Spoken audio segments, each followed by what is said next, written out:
Hello. Hi. How are you guys? Good, how are you? Good. All right. Welcome, everybody, to Public Works and Finance Committee. First up on our agenda is the approval of the minutes from the last meeting on July 10th. I looked at it a long time ago and I don't remember, but nothing jumped out at me then, so I think that they're okay. No problems with it? Okay, nobody has any problems with the minutes. Next on the agenda is the disbursement report for July 2023 with Sarah Banks. Hi. Okay, so looking at the accounts payable report for month ending July 31st, 2023, all expenditures totaled $3,980,332.87. Payroll was our largest expenditure, $1,359,085. We have a couple of major expenditures to point out. We had our first payment for the Pullman Highway Transmission Water Main. That was $732,194.98. Well House number 6 replacement payment 8 for the backup power generator, $181,771.10. And then we had our second payment for the Lily Street construction project. That was $475,521.79. 6th Street Bridge, that was payment 12, and that was $91,116.27. I almost forgot that one. Other than that, I have nothing else to point out. So if you have any questions. And that 6th Street Bridge is the last payment, right? It's probably not the last payment. Oh. There's probably a retainage still being held and continued conversations about any liquidated damages on the project. Okay. For some reason, I thought we were due for the last payment on that one. Yeah, the handrail's not been installed yet. So Oh, there's yeah. still some work remaining. And then usually there's retention for any final punch list items before final payment's made. All right. Yep, big month, but Yeah. Yep. Questions? Small list, but big number. Questions? made sense. All right. Does anybody want to approve that? I do. All right. Drew? You're okay with it? Okay with it. All right. It's kind of a funny non-voting. It voting is, thing. yeah. All Thanks, right. Sarah. Thank you. Thanks, Sarah. Next up to play our game is Amy Heinrich with the proposed lot division of a 10-acre parcel located directly north of the current terminus of War Bonnet Drive. Hi. Hello, good afternoon. Thank you for having me. For your consideration, today is the lot division of a 10-acre parcel, as you mentioned, directly north of the current terminus of War Bonnet Drive. The applicant, War Bonnet LLC, is proposing to create 4 parcels of a 10-acre parcel. Those 4 lots, the first would be 3.24 acres in size. The next 2 would be 1.70 acres in size, and the last would be a 1.3 acre or 1.39 acre parcel. This would include parkland dedication in the amount of 20,600 square feet and the extension of War Bonnet Drive to the northern property boundary in accordance with the 2022 rezone of the subject property. This is here's subject property in red, which I'm sure you're familiar with, just at the terminus of War Bonnet, north of A Street on the west side of town, directly behind Walmart. Actually directly behind Gritman in the vicinity of Walmart. Oh, that's right. This is the subject property as it currently sits today. Again, this is a closer up image of the subject property. The current zoning of that property, as you recall, was rezoned in 2022 to R4. R4 is multiple family residential zoning. Homes are required to be 5,000 square feet. There's a lot width minimum of 50 feet. All of the proposed lots meet these lot requirements with the minimum and the width. So this is what the applicant is proposing. As discussed, the 3.24 acre parcel here, the 1.70 acre parcels here, and the 1.39 acre parcel here, as well as the parkland dedication here in this corner. This is a survey of the subject property provided by the applicant. So as far as the parkland dedication goes, for lot divisions that are not that were not previously a part of parkland dedication requirement, they are required to dedicate parkland. For R4, that is a 9% of the net developable land dedication requirement. In this case, that would equate to 0.76 acres of parkland dedication. The applicant has proposed the 0.47 acres of parkland and the grading work to the park and the access pathway. On July 29th of 2023, the Park and Recreation Commission considered the recommendation and recommended approval of the parkland dedication proposed as a part of this application.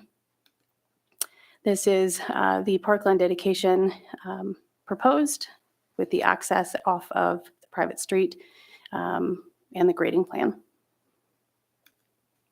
So today's recommendation would be take public comment if applicable, and I would recommend the lot division with no conditions. And I'd be happy to take any questions you might have.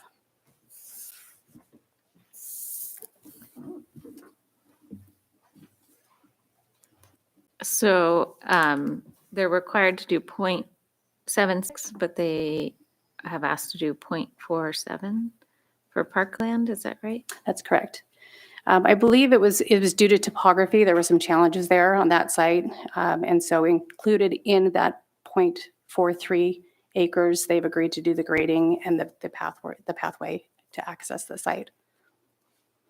David Schott, I think, is here from the Park and Rec Commission as well. And can speak a little bit more to that if you'd like. And that's as a stipulation because they can't go down because it's pretty intense grading to Correct. grade that and to provide the pathway. I was trying to think of that spot, how steep it is. Yeah, Saw your topo map, though. yeah, it does slope quite a lot in that corner. So it made the most sense, I think, when David considered the Counselor proposal. Parker, I can add to that. So when we were going back and forth, kind of working on the parkland dedication, they had proposed a bigger area, but with the slope for a park, it had no use. So I actually requested that they reduce that so it's more of the top of the hill with some fantastic views, and then the accessible path. When I crunched some numbers with the 13.5 for parkland dedication per acre, once we take that 0.46 acres out, it leaves you about $4,000 that we'll get in rough grading, which is a very good deal. Getting someone to just show up and do rough grading would cost us more than that. So staff actually requested to reduce that a little bit. So we're just on the top of the hill and we don't want the steep sides. There's nothing we can do that, but we'd have to maintain it. So Okay. And do you think this will eventually be developed as a play park or a nature park or? I Don't think know we yet. need to go through some sort of public process, conceptual planning. At least the staff are envisioning it might be a combination of a small tot lot that would serve that subdivision or block division. And then some sort of respite place where you could just sit back and kind of really enjoy the views up there, which are spectacular. So. So this came through. Sorry, Julie, do you have some more questions? No, I just said, okay. Well, when this came through Parks and Rec, when we had our meeting, David presented it to the committee there. So I went up there and the views are just fantastic up there. And I think it's going to be, for sure, for the residents that will live there, be great. A little pocket park, right, for them. We have great parks, but this is going to have a great view with a great park. So. That's the only place available to put the park. Councilor Kelly, correct. We looked at a couple different options. This was about the only one that really made sense from a land standpoint. Could you go back to this? Absolutely. Thank you. Versus Which one do you want? This one? Okay. There we go. This one. So we'd be off over to the left where you can't quite see. Is that right? If you took a hard left and you went to the top of the ridge, Mhm. that would Oh, be the that's where the parkland up park is. above Okay. the Okay. church there. Oh, I see. Thank you. All right. There you go. Makes sense. To To me, it's me, hard when you hear about cutting Yeah. down park, right? It's hard, but I can see that. So it'd be up in this corner right here. and then probably 4 buildings on 4 lots or. Yep, that was my main concern was Any other questions? It makes sense to me. So. All right. Do you want to put it on consent or I do don't you want remember to talk about it? do we, So lot divisions can be on consent. Okay, If yeah. you have a consensus on the recommendation to the council, certainly can be on consent. That is up to your choice. I'm okay with that. I think we should talk about it since we're changing the parkland dedication thing. Okay. I just think it should be open for some discussion. That's all right. Yep. And I think it's good to let the other counselors know if they're not here to. Yeah, so we can put it on the regular agenda? Yes, that'd be fine. Thanks. Thank Thank you. Thank you. Thanks, David. Next up is City of Elk River Solid Waste Disposal Agreement with Tim Davis. Hello. The council approved a disposal agreement with the city of Elk River, which expires September 30th, 2023.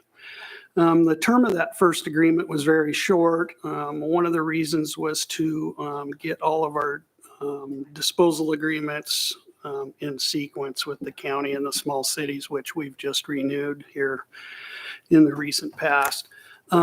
This agreement is very similar to the initial agreement approved last year. It varies some from the county and the other small city disposal agreements in that this agreement covers MSW and non-MSW disposal only. Elk River does not participate in any of the City of Moscow programs such as access to the recycling center, household hazardous waste, or tire amnesty. You may also notice that the City of Elk River pays a higher rate in which to cover our annual tonnage rate threshold that Moscow pays when it reaches 32,200 tons annually out at the solid waste processing facility. And that threshold has been reached pretty regular over the last 4 or 5 years. And also, we don't want our residents to subsidize Elk River tonnage in any way. So that was the reason for the higher rates. You may recall that Clearwater County was having difficulties servicing Elk River. They had an aging and failing roll-off truck, and they were hauling the compactor from Elk River clear down to Asotin County. Because of Elk River's proximity to Moscow and our solid waste processing facility, it made some sense to accept their waste out here at the Moscow site. Elk River produces about 150 tons of waste annually and has very little effect or impact on our solid waste processing facility operations. I know the mayor of Elk River is appreciative of City Council's approval of this agreement last year and wishes the City of Moscow to continue these services into the future. With that, I'd be happy to answer any questions. Questions? I mean, I see this and I hear you talking about it. So you feel that this is not a hardship for anyone in our. No.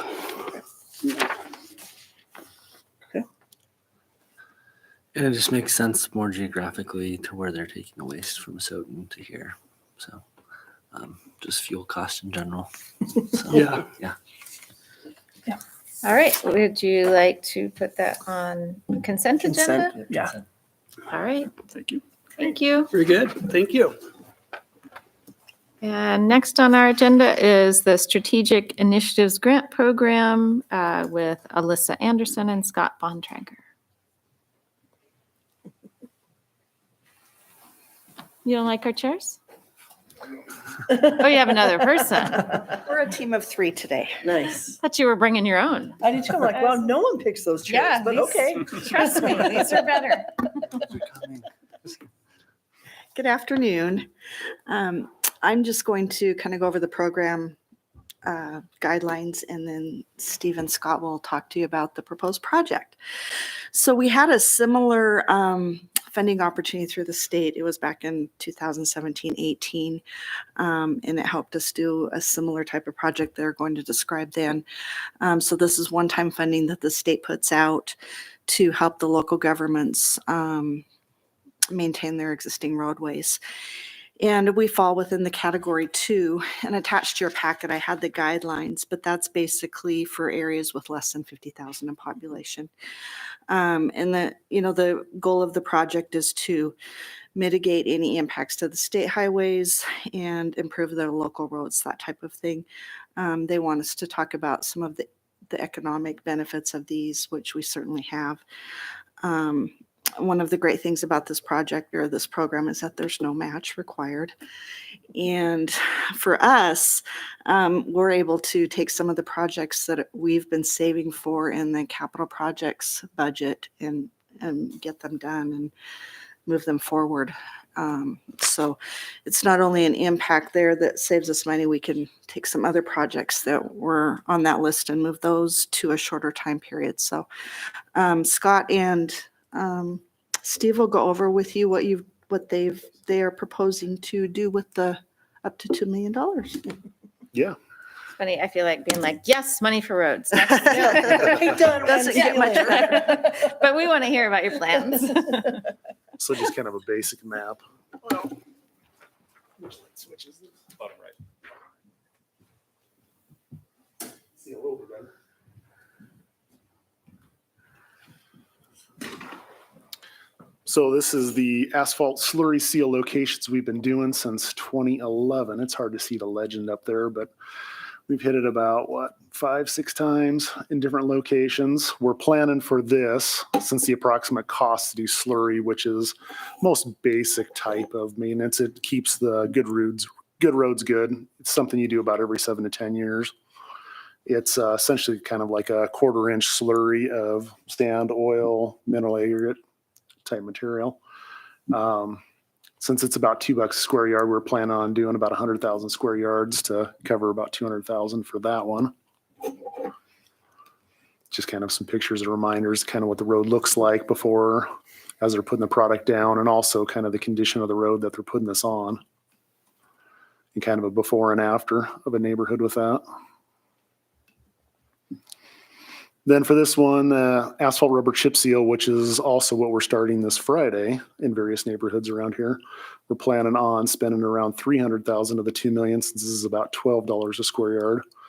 And this is more for the ones that are still in good condition, but definitely have more alligator cracking, stuff that it's not quite to the point where we need to do something more significant, but this will still cover and keep the moderate roads looking good for about another 10 years. So kind of a typical condition of what you see there on the left, even up to ones that have been cracked up more than that. And then the product on the right of what it looks like once it's done. So that one is where they put a asphalt rubberized chip. So it looks like it's like a normal chip seal, but the oil itself actually has rubber crumb in it that helps it to make it a stickier product and helps to span a lot of the crack and everything a lot better than your typical chip seal you might see out in the county. But this is typically about a 1/2 inch rock, and once it's been rolled down, it starts to lay pretty flat. But here's kind of the process. The picture up on the top left corner, that is the distributor truck putting down the actual hot asphalt rubber.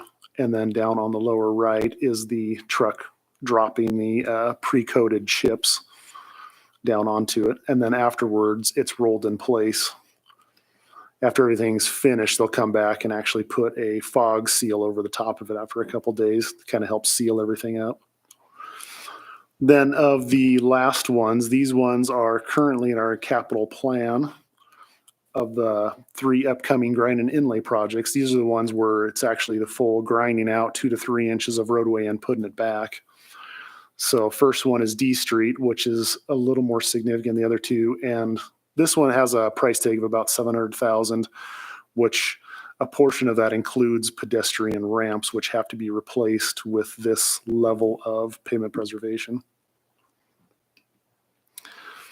Taylor Street from Blake to Highway 95, about $350,000. And then White Avenue from Highway 8 over to Mountain View, $450,000. So in total, everything adding up to about $2 million that we'd be applying for. But kind of the process again here, they bring in a milling machine, which is just a machine with big teeth on it that kind of grinds the asphalt down 2 to 3 inches, depending on whatever depth we want. Then they lay down a asphalt fabric there on the lower right, which helps with crack mitigation. So it doesn't come from the lower level asphalt up, and helps kind of waterproof it too. And then they come back and pave. Found a picture of Steve from a few years ago. It's not a beer in their hand, is it? I think it is Miller Lite. It's fog sealer.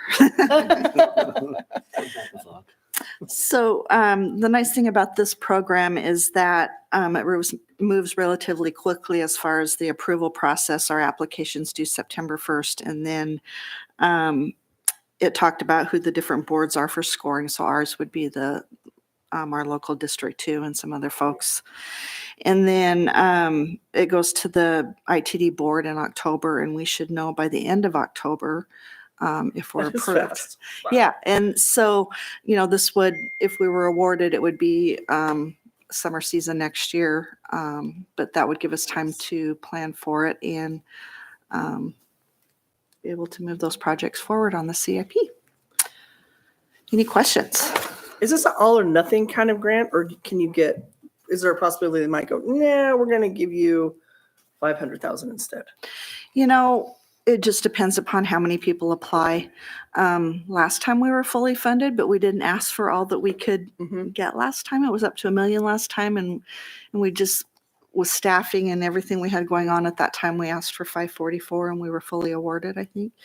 And so this time we actually had these capital projects on the list, and Steve knew what other streets needed to be updated or, improve the life on them. So we're going to go for the Gusto this time. But yes, it's an option that they'll decrease the funding based upon the number of awards. But my goal is to certainly answer those questions in the application and give us the highest chance of scoring all the points on each one so that we're in the upper ranking.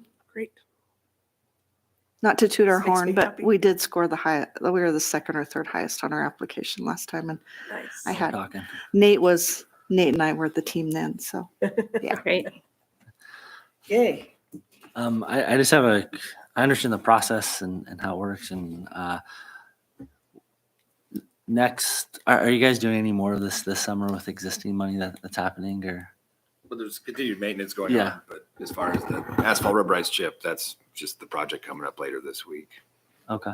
And where's Start Friday and then end Thursday of next week. where's it happening? Sorry. Yeah. Sorry to put you on the spot. it's on the city website too. Yeah, There's a it's posting the on the website. front Yeah, page. yeah. Exact map and the schedule will be on there Yeah, later this afternoon. Yeah, I just want to go by and just check it out. I'm Nice. kind of an infrastructure nerd, Yeah. with buildings, but I don't quite.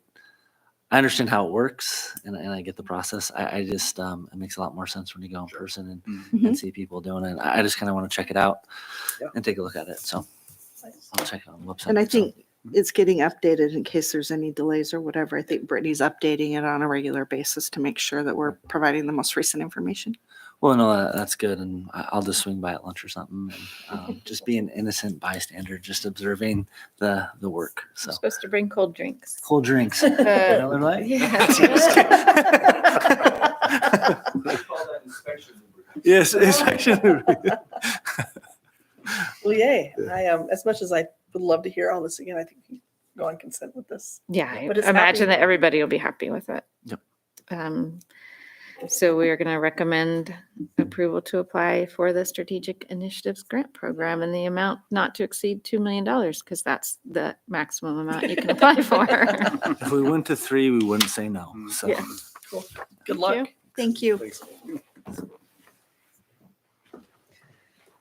I think we should adjourn. unless Anything there's- oh, from sorry, you? forget about that Nothing part. from staff? nothing Great. for me. Make it- All right. I think we're going to adjourn then. Yay. All right. Thank you. Nice.